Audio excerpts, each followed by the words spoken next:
બિબ્લિયોગ્રાફિકલ sources શું છે? પ્રકાશિત પુસ્તકો, લેખો અથવા દસ્તાવેજોની યાદી. બિબ્લિયોગ્રાફિકલ સોર્સિસ રેફરન્સ કેમ છે? કારણ કે તે વપરાશકર્તાને માહિતીના મુખ્ય સ્ત્રોત તરફ દોરી જાય છે. નેશનલ બિબ્લિયોગ્રાફીનું ઉદાહરણ આપો. Indian national bibliography. સબ્જેક્ટ બિબ્લિયોગ્રાફીનું ઉદાહરણ bibliography of library science. Union catalogue bibliographical source કેમ છે? કારણ કે તે વિવિધ લાઇબ્રેરીનો સંગ્રહ દર્શાવે છે. એનોટેડ બિબ્લિયોગ્રાફી શું આપે છે? પ્રકાશનો સાથે ટૂંકું વર્ણન. બિબ્લિયોગ્રાફી એલાયક ક્ષેત્રમાં શા માટે મહત્વપૂર્ણ છે? સંશોધન માટે યોગ્ય દિશા બતાવે. ઇલેક્ટ્રોનિક બિબ્લિયોગ્રાફિકલ સોર્સનું ઉદાહરણ બલ્બકેટ. બિબ્લિયોગ્રાફીની મર્યાદા શું છે? ફૂલ ટેક્સ્ટ ઉપલબ્ધ કરાવતું નથી. બિબ્લિયોગ્રાફિકલ સોર્સનો મુખ્ય ઉપયોગ શું છે? લિટરેચર સર્ચ માટે. બાયોગ્રાફિકલ સોર્સ એટલે શું? વ્યક્તિઓના જીવન, કારકિર્દી અને યોગદાન અંગેની માહિતી આપતો સોર્સ. બાયોગ્રાફિકલ સોર્સ રેફરન્સ કેમ છે? કારણ કે તે વ્યક્તિગત માહિતીનું સંકલન આપે છે. જનરલ બાયોગ્રાફિકલ સોર્સનું ઉદાહરણ હુઝ હુ. નેશનલ બાયોગ્રાફિકલ ડિક્શનરીનું ઉદાહરણ આપો. Dictionary of national biography UK. Indian biographical સોર્સનું ઉદાહરણ આપો. Who's who in India. Biographical ડિરેક્ટરીનું લક્ષણ શું છે? તે વ્યક્તિગત વિગત આપે છે. જન્મ, કારકિર્દી, સિદ્ધિ. બાયોગ્રાફિકલ સોર્સિસનો મુખ્ય ઉપયોગ શું છે? વ્યક્તિની ઓળખ અને પ્રોફાઇલ મેળવવી. બાયોગ્રાફિકલ સોર્સ એલઆઈએસ સેવા માટે કેમ જરૂરી છે? રેફરન્સ ક્વેરીઝ પૂરી કરવા માટે. ઇલેક્ટ્રોનિક બાયોગ્રાફિકલ સોર્સનું ઉદાહરણ આપો.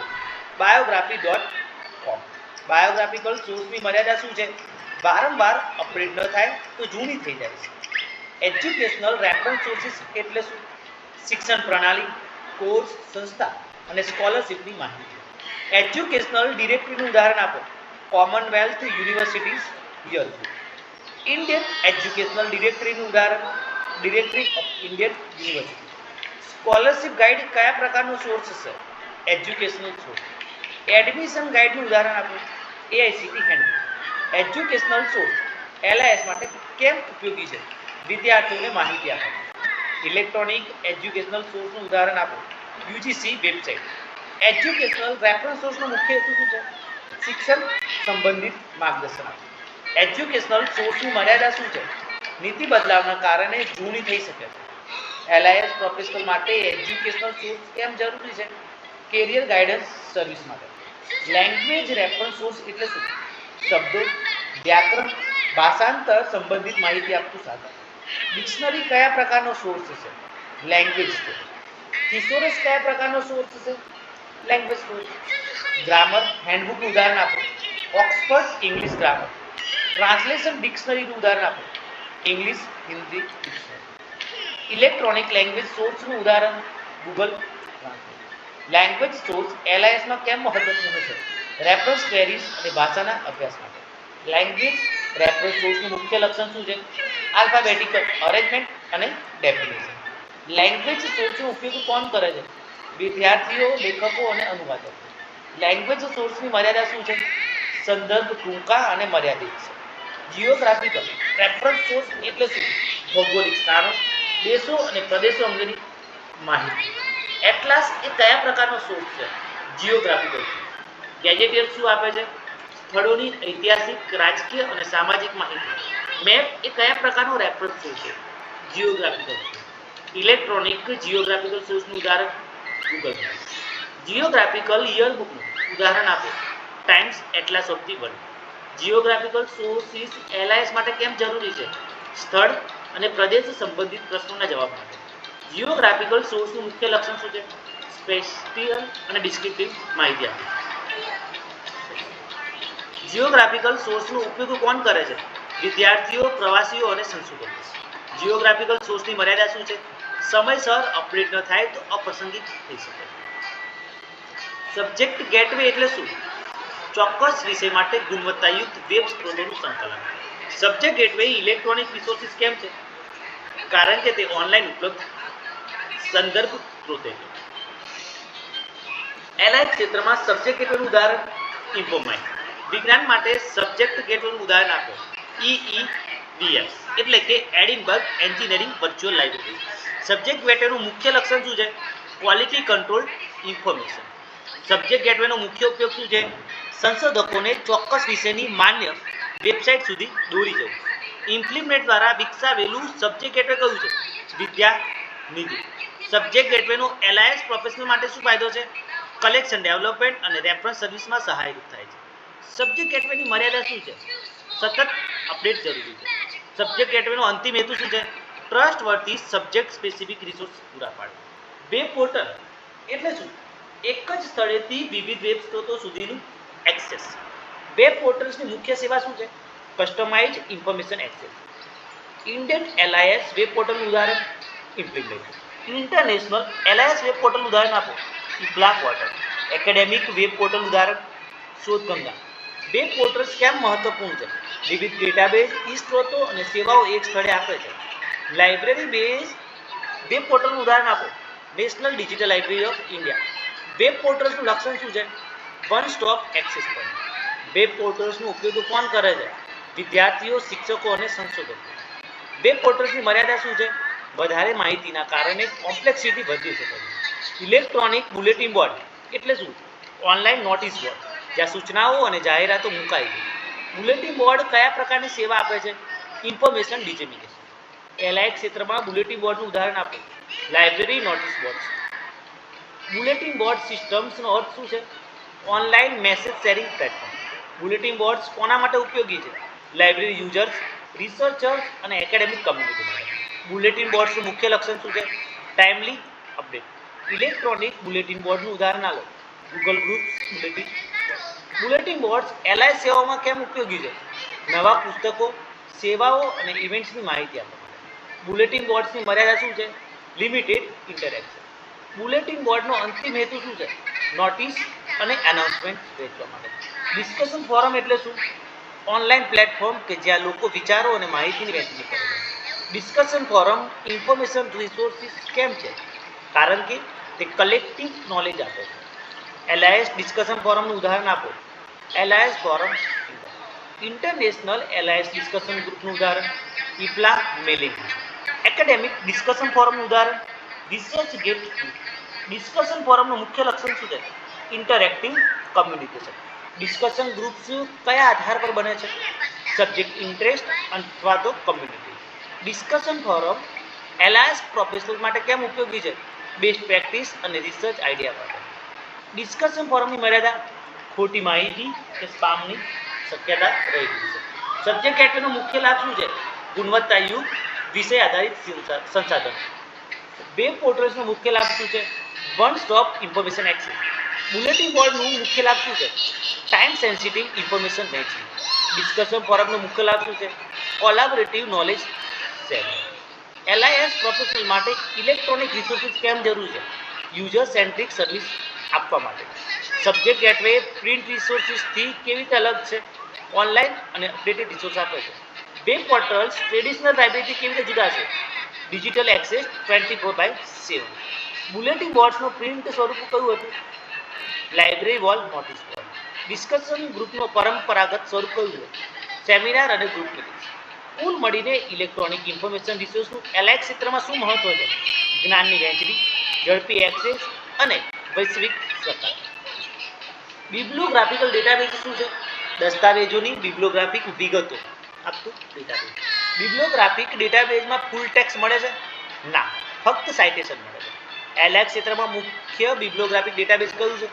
લીઝા એટલે કે library and information science abstract. વૈજ્ઞાનિક ક્ષેત્રનું બિબ્લિયોગ્રાફિક ડેટાબેઝ કેમિકલ એબ્સ્ટ્રેક્ટ. બિબ્લિયોગ્રાફિકલ ડેટાબેઝ સંશોધકો માટે કેમ ઉપયોગી છે? યોગ્ય સાહિત્ય શોધવામાં સહાય કરે છે. પબમેડ શું છે? Biomedical બિબ્લિયોગ્રાફિક database. એગ્રીકોલા કયા વિષયનો ડેટાબેઝ છે? કૃષિ. બિબ્લિયોગ્રાફિક ડેટાબેઝ કયા પ્રકારના સોર્સિસ છે? Secondary source. ઇમ્પ્લિમેન્ટ દ્વારા ભારતમાં કયું બિબ્લિયોગ્રાફિક ડેટાબેઝ ઉપલબ્ધ છે? ઇન્ડિપેન્ડન્ટ. બિબ્લિયોગ્રાફિક ડેટાબેઝની મર્યાદા શું છે? મૂળ લેખ આપતું નથી. ન્યુમેરિક ડેટાબેઝ એટલે શું? આંકડાકીય અને સંખ્યાત્મક ડેટા ધરાવતો ડેટાબેઝ. ન્યુમેરિક ડેટાબેઝ મુખ્યત્વે કોણ ઉપયોગ કરે છે? અર્થશાસ્ત્રી, વૈજ્ઞાનિકો અને નીતિ નિર્માતાઓ. ન્યુમેરિક ડેટાબેઝનું ઉદાહરણ world bank database. Census database કયા પ્રકારનો છે? Numeric database. IMF ઈ લાઇબ્રેરી કયા પ્રકારનો ડેટાબેઝ છે? ન્યુમરિક.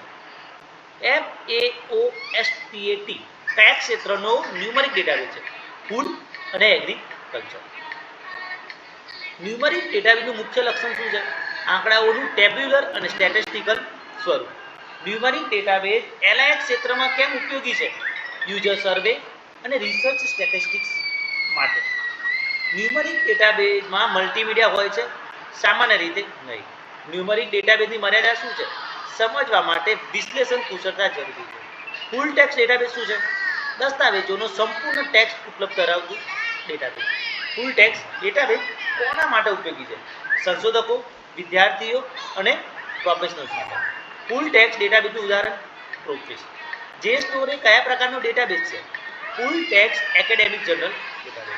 સાયન્સ ડાયરેક્ટ એ કયા પ્રકારનો ડેટાબેઝ છે? Full text e journal database. Springer Link શું આપે છે? ફૂલ ટેક્સ્ટ જર્નલ અને બુક્સ.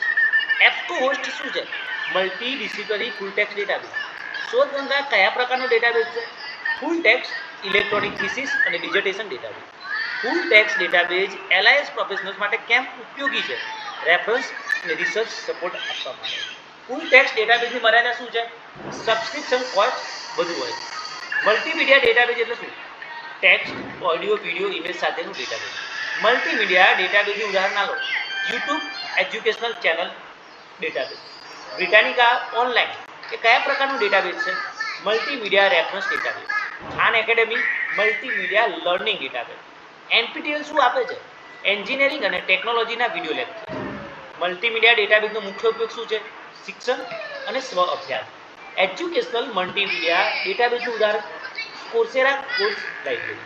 મલ્ટીમીડિયા ડેટાબેઝ LIS ક્ષેત્રમાં કેમ ઉપયોગી છે? ઈ લર્નિંગ અને ડિજિટલ રેફરન્સ સર્વિસ માટે. મલ્ટીમીડિયા ડેટાબેઝનું મુખ્ય લક્ષણ શું છે? ઇન્ટરેક્ટિવ અને audio visual content.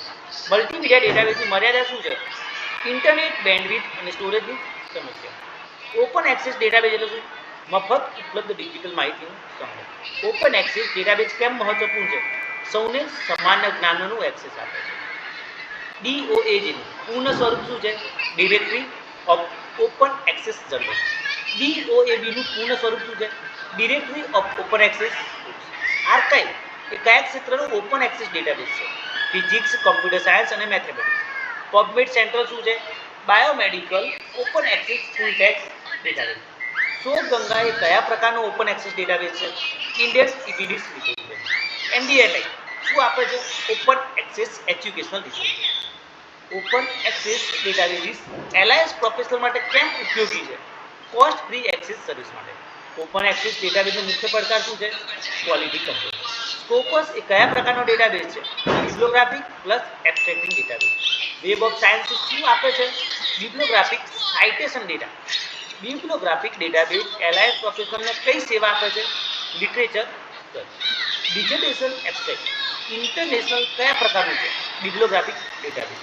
ઇનસ્ટોક list of current scientific serials કયા પ્રકારનો સોર્સ છે? બિબ્લિયોગ્રાફી. બિબ્લિયોગ્રાફિક ડેટાબેઝની ખાસિયત શું છે? Citation base access.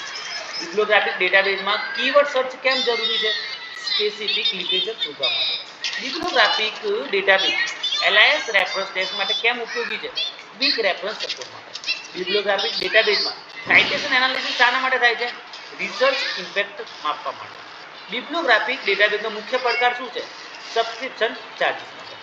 OECD iLibrary કયા પ્રકારનો ડેટાબેઝ છે? Numeric economic database. Indian Census Online કયા પ્રકારનું છે? Numeric database. ન્યુમરિક ડેટાબેઝ કઈ સેવા માટે જરૂરી છે? Statistical research. RBI ડેટાબેઝ કયા પ્રકારનું છે? Numeric financial data. હુ હેલ્થ ડેટા કયા પ્રકારનો છે? ન્યુમરિક. ન્યુમરિકલ ડેટાબેઝનું લક્ષણ શું છે? ડેટા ટેબલ્સ, ગ્રાફ્સ અને charts. Numeric database LIS professionals માટે કેમ મહત્વપૂર્ણ છે? સોશિયલ સાયન્સ રિસર્ચમાં મદદરૂપ થાય છે. ન્યુમરિક ડેટાબેઝનું એક એક્ઝામ્પલ આપો. UN data. Numeric database academic use ક્યાં થાય છે? ઇકોનોમિક્સ, ડેમોગ્રાફી તથા સોશિયલ સાયન્સ. ન્યુમરિક ડેટાબેઝની મર્યાદા શું છે? ઇન્ટરપ્રિટેશન સ્કિલ જરૂરી છે. IEEE એક્સપ્લોર એ કયા પ્રકારનું ડેટાબેઝ છે? ફૂલ ટેક્સ્ટ એન્જિનિયરિંગ અને ટેકનોલોજી જર્નલ. એમરલ્ડ ઇનસાઇટ કયા વિષય પર કેન્દ્રિત છે? મેનેજમેન્ટ અને સોશિયલ સાયન્સ. ટેલર અને ફ્રાન્સિસ ઓનલાઈન શું આપે છે? Full text journal. વિલે ઓનલાઈન લાઇબ્રેરી કયા પ્રકારની છે? Full text database. Cambridge core કયા વિષય માટે છે? Multi disciplinary full text. ફૂલ ટેક્સ્ટ ડેટાબેઝમાં સર્ચ ઓપ્શન શું હોય છે? કીવર્ડ, ટાઇટલ, ઓથર અને DOI. ફૂલ ટેક્સ્ટ ડેટાબેઝ LIS પ્રોફેશનલ માટે કેમ ઉપયોગી છે? રિસર્ચ સપોર્ટ અને ડોક્યુમેન્ટ ડિલિવરી માટે. ફૂલ ટેક્સ્ટ ડેટાબેઝનો એક મોટો ફાયદો શું છે? એનીવેર એની time access. Full text database academic libraries માટે કેમ જરૂરી છે? સ્ટુડન્ટ અને રિસર્ચર માટે રિસોર્સિસ પ્રોવાઈડ કરે છે. ફૂલ ટેક્સ્ટ ડેટાબેઝનો પડકાર શું છે? High subscription cost. Getty Images એ કયા પ્રકારનો ડેટાબેઝ છે? મલ્ટીમીડિયા. નેશનલ જિયોગ્રાફિક ઓનલાઈન શું આપે છે? મલ્ટીમીડિયા આર્ટિકલ્સ, ફોટોઝ અને વિડીયો. બ્રિટાનિકા ઇમેજ ક્વિસ્ટ શું છે? Multimedia educational resources. TED Talks online એ કયા પ્રકારનો ડેટા છે? Multimedia learning data. Educational multimedia ડેટાબેઝનો મુખ્ય હેતુ શું છે? Audio visual learning. NMEICT India એ શું છે? Multimedia educational initiative. Multimedia database LIS professional માટે કેમ મહત્વપૂર્ણ છે? ડિજિટલ લર્નિંગ સપોર્ટ માટે. મલ્ટીમીડિયા ડેટાબેઝ વપરાશકર્તાને શું પ્રદાન કરે છે? Engaging learning experience. મલ્ટીમીડિયા ડેટાબેઝની એક મર્યાદા શું છે? ટેકનિકલ રિક્વાયરમેન્ટ્સમાં વધારો કરે છે. મલ્ટીમીડિયા ડેટાબેઝનો LIS સેવાઓમાં ઉપયોગ કયા ક્ષેત્રે થાય છે? યુઝર એજ્યુકેશન અને ઈ-લર્નિંગ. બેઝ એટલે કે Bielefeld academic search engine શું છે? Open access scholarly database. OpenDOAR શું છે? Directory of open access repository. રોડનું પૂર્ણ સ્વરૂપ registry of open access repository. UNESCO open access platform કયા ક્ષેત્ર છે? એજ્યુકેશન, સાયન્સ અને culture. Open access database LIS users માટે કેમ ઉપયોગી છે? Cost free research material. Indian open access ઇનિશિયેટિવનું ઉદાહરણ આપો. શોધગંગા અને શોધગંગો. ડોઝ કેટલા જર્નલ્સ કવર કરે છે? 20,000 કરતાં વધુ. ઓપન એક્સેસ ડેટાબેઝનો એક ફાયદો શું છે? Global knowledge sharing. Open access database LISમાં કેવી રીતે ઇન્ટિગ્રેશન થાય છે? ઓપેક અને ડિસ્કવરી ટૂલ્સ. ઓપન એક્સેસ ડેટાબેઝનો મુખ્ય પડકાર શું છે? ક્વોલિટી અને પીયર રિવ્યુ નિયંત્રણ. ઇન્સ્ટિટ્યુશનલ રિસોર્સિસ એટલે શું? સંસ્થા દ્વારા ઉપલબ્ધ ભૌતિક, નાણાકીય અને માહિતી સંસાધનો. લાઇબ્રેરી ઇન્સ્ટિટ્યુશનલ રિસોર્સિસનું ઉદાહરણ આપો. પુસ્તકો, જર્નલ, ડિજિટલ લાઇબ્રેરી. ઇન્સ્ટિટ્યુશનલ રિસોર્સિસમાં કયા તત્વો સામેલ છે? ઇન્ફ્રાસ્ટ્રક્ચર, ફંડ અને ટેકનોલોજી. ઇન્સ્ટિટ્યુશનલ રિસોર્સિસમાં LIS માટે કેમ મહત્વપૂર્ણ છે? વપરાશકર્તાને માહિતી સેવાઓ આપવા માટે. ઇન્સ્ટિટ્યુશનલ રિસોર્સિસનો મુખ્ય હેતુ શું છે? સંશોધન અને શિક્ષણને આધાર આપવો. ઇન્સ્ટિટ્યુશનલ રિપોઝિટરી એટલે શું? સંસ્થાના સંશોધન અને પ્રકાશનોનું ડિજિટલ સંગ્રહ. ઇન્સ્ટિટ્યુશનલ રિપોઝિટરી LIS ક્ષેત્રમાં કેમ ઉપયોગી છે? ઓપન એક્સેસ જ્ઞાન ઉપલબ્ધ કરાવવા માટે. IR નો વિકાસ શેના પર આધારિત છે? નીતિ, ફંડિંગ અને આયોજન પર. ઇન્સ્ટિટ્યુશનલ કોલાબોરેશનનું મહત્વ શું છે? સંસાધનોની વહેંચણી. ઇન્સ્ટિટ્યુશનલ રિસોર્સિસની મર્યાદા શું છે? નાણાકીય અને ટેકનોલોજીકલ અછત. હ્યુમન રિસોર્સિસ એટલે શું? સંસ્થા માટે કામ કરતા માણસોની કુશળતા અને ક્ષમતા. લાઇબ્રેરીમાં હ્યુમન રિસોર્સ કોણ છે? લાઇબ્રેરિયન, આસિસ્ટન્ટ લાઇબ્રેરિયન તથા staff members. Human resources LIS ક્ષેત્રમાં કેમ મહત્વપૂર્ણ છે? સેવા આપવી અને સંસાધનો સંચાલિત કરવું. LIS પ્રોફેશનલ માટે જરૂરી કુશળતા કઈ છે?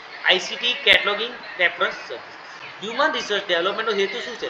સ્ટાફને તાલીમ અને પ્રોત્સાહન આપવું. હ્યુમન રિસોર્સ મેનેજમેન્ટ એટલે શું? કર્મચારીઓની ભરતી, તાલીમ, મૂલ્યાંકન અને વિકાસ. હ્યુમન રિસોર્સ LIS સેવાઓની ગુણવત્તા પર કેવી રીતે અસર કરે છે? કુશળ સ્ટાફ સારી સેવા આપે છે. હ્યુમન રિસોર્સ ટ્રેનિંગ LIS ક્ષેત્રમાં કેમ જરૂરી છે? નવી ટેકનોલોજી અને સેવાઓ અપનાવવા માટે. હ્યુમન રિસોર્સ પ્લાનિંગ એટલે શું? ભવિષ્યની જરૂરિયાત મુજબ સ્ટાફની યોજના બનાવવી. હ્યુમન રિસોર્સની મર્યાદા શું છે? કુશળતા અભાવ અને સ્ટાફની અછત. ઇન્સ્ટિટ્યુશનલ અને હ્યુમન રિસોર્સિસ વચ્ચે શું સંબંધ છે? ઇન્સ્ટિટ્યુશનલ રિસોર્સિસને હ્યુમન રિસોર્સિસ સંચાલિત કરે છે. LIS સેવાઓ સફળ થવા માટે શું જરૂરી છે? ઇન્સ્ટિટ્યુશનલ પ્લસ હ્યુમન રિસોર્સિસનું સંતુલન. ઇન્સ્ટિટ્યુશનલ રિસોર્સિસ વિના LIS સેવાઓ કેવી હશે? અધૂરી અને અપ્રભાવશાળી. હ્યુમન રિસોર્સિસ વિના LIS સેવા કેવી હશે? ડેડ રિસોર્સિસ, કારણ કે સંચાલન નહીં થઈ શકે. ઇન્સ્ટિટ્યુશનલ અને હ્યુમન રિસોર્સિસનું કુલ મહત્વ શું છે? સાથે મળીને જ્ઞાન સમાજનું નિર્માણ કરવું. ઇવેલ્યુએશન ઓફ રેફરન્સ સોર્સિસ એટલે શું? રેફરન્સ સ્ત્રોતોની ગુણવત્તા અને ઉપયોગિતાની ચકાસણી. રેફરન્સ સોર્સિસ મૂલ્યાંકન માટે મુખ્ય માપદંડ કયું છે? ઓથોરિટી, એક્યુરસી, કરન્સી અને સ્કોપ. ઓથોરિટી એટલે શું? લેખક અથવા પ્રકાશન સંસ્થાની વિશ્વસનીયતા. એક્યુરસી એટલે માહિતી સાચી અને ભૂલ રહિત હોવી. કરન્સી એટલે તાજેતરની અને અપડેટેડ માહિતી આપવી. સ્કોપ એટલે આવરી લેવાલા વિષયની વ્યાપકતા. ડિક્શનરી મૂલ્યાંકન કઈ બાબત જોવી જોઈએ? શબ્દોની વ્યાખ્યા અને ઉપયોગિતાની સ્પષ્ટતા. એનસાયક્લોપીડિયાના મૂલ્યાંકનમાં શું મહત્વનું છે? કોમ્પ્રિહેન્સિવ કવરેજ અને ક્રોસ રેફરન્સ. બિબ્લિયોગ્રાફી મૂલ્યાંકનમાં શું જોવું જોઈએ? કમ્પ્લીટેશ અને અરેન્જમેન્ટ. હેન્ડબુક મૂલ્યાંકનમાં શું જોવું જોઈએ? Quick reference value. Reference source alliance professional માટે કેમ મૂલ્યાંકિત કરવું જરૂરી છે? સાચી અને વિશ્વસનીયતા સેવા આપવા માટે. રેફરન્સ સોર્સની એક મોટી મર્યાદા શું છે? અપડેટ ન થાય તો જૂની બની જાય છે. વેબ રિસોર્સ ઇવેલ્યુએશન કેમ જરૂરી છે? કારણ કે ઇન્ટરનેટ પર ખોટી માહિતી પણ મળે છે. વેબ રિસોર્સ મૂલ્યાંકન માટે મુખ્ય માપદંડ કયા છે? ઓથોરિટી, એક્યુરસી, કરન્સી, ઓબ્જેક્ટિવિટી અને કવરેજ. ઓબ્જેક્ટિવિટી એટલે શું? નિષ્પક્ષ અને પૂર્વાગ્રહ વિનાની માહિતી. યુઆરએલ પરથી ઓથોરિટી કેવી રીતે ઓળખાય છે? .education.government.org વિશ્વસનીય હોય છે. કરન્સી વેબ સ્ત્રોતોમાં કેમ વધુ મહત્વપૂર્ણ છે? કારણ કે વેબ પરની માહિતી ઝડપથી બદલાય છે. કવરેજ એટલે શું? માહિતીની ઊંડાઈ અને વ્યાપકતા. ડિઝાઇન અને નેવિગેશન વેબ સ્ત્રોત મૂલ્યાંકન માટે કેમ મહત્વપૂર્ણ છે? યુઝર ફ્રેન્ડલી એક્સેસ માટે. વેબ રિસોર્સિસ ઇવેલ્યુએશન માટે એક સાધનનું ઉદાહરણ આપો. ક્રેપ ટેસ્ટ એટલે કે કરન્સી, રિલેવન્સી, ઓથોરિટી, એક્યુરસી અને પર્પઝ. એલાયન્સ પ્રોફેશનલ માટે વેબ રિસોર્સિસ કેમ મૂલ્યાંકિત કરવા જરૂરી છે? વપરાશકર્તાને યોગ્ય માહિતી આપવા માટે. વિકિપીડિયાનું મૂલ્યાંકન કેવી રીતે કરવું જોઈએ? ક્રોસ વેરિફિકેશન અને સાઇટેશનની ચકાસણી દ્વારા. સ્કોલરલી વેબ રિસોર્સિસની ખાસિયત શું છે? પીયર રિવ્યુ અને રિસર્ચ બેઝ હોય છે. કોમર્શિયલ વેબ રિસોર્સિસની મર્યાદા શું છે? બાયસ અને એડવર્ટાઇઝિંગ. ઇવેલ્યુએશનનો અંતિમ હેતુ શું છે? વિશ્વસનીય અને ગુણવત્તાયુક્ત માહિતી વપરાશકર્તાને ઉપલબ્ધ કરાવવી.